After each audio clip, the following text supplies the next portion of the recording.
पहा, Pune is one of the coolest city in India. याचं उत्तर very few cities in India are. Very few जेव्हा राहिला तेव्हा इज येत नाही.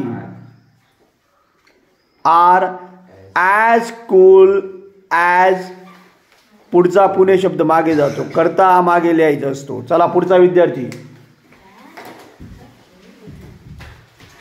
पुढचं उदाहरण आहे, monsoon is one of the best season of bird watching. वाक्यात वन ऑफ द आहे, मग काय वापरावं लागेल? Very few. बरोबर वापरला आहे.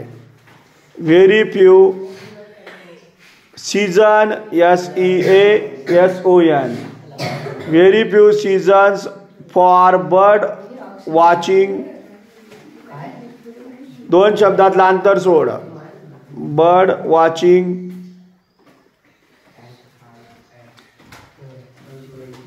आर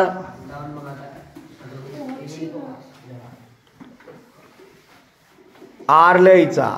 ॲज गुड, कारण की बेसचं रूप गुड येतं. Good GOOD. ॲज पहिलं नाव काय आहे? मान्सून. चला पुढचा विद्यार्थी कोण आहे? पुढे गणेश. स्टार्टअप.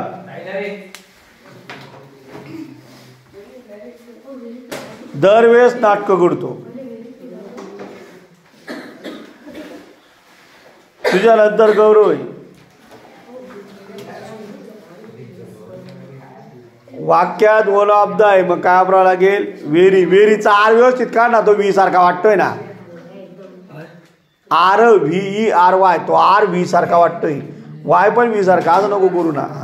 Very few. आवाज नकोय मला. काय येईल रे बेटा? कोणते शब्द लिहायला लावले विरा? बरोबर. Very few pigs. तुझ्या घरच्यांना सांगितलेलं राहतं याच्या मागे काठी घेऊन उभं राहिला का तेव्हाच चालतं म्हणतो. बस, बाकी काही नाही. बरोबर आहे ना?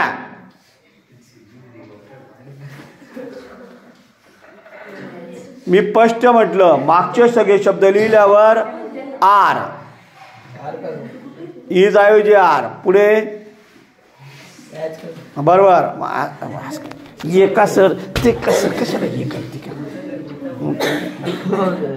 तुझा चेहरा पण घरच्यांना कळू दे ना. तुझ्या पप्पांना पेशंट पाठवतो, बोलता वातारला येतो. कसं बाई, शेवटी लिहावं लागतं. आज मध्ये काय लिहावं लागतं सांगा रे या गटाड्याला. हा EST वाला शब्द. एवढी ॲज. हे बाय बेटा, हे सोपं होतं.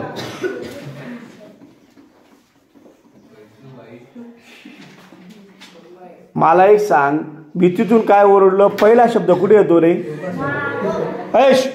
पहिला शब्द कुठे येतो? मागे, शेवटी. मग तो जर ॲज नंतर लिहितोय मी, तिथून केव्हाचा काय ओरडतोय? कसा ओरडून की ज्या शब्दाला EST आहे त्याला कशामध्ये टाकायचं आहे?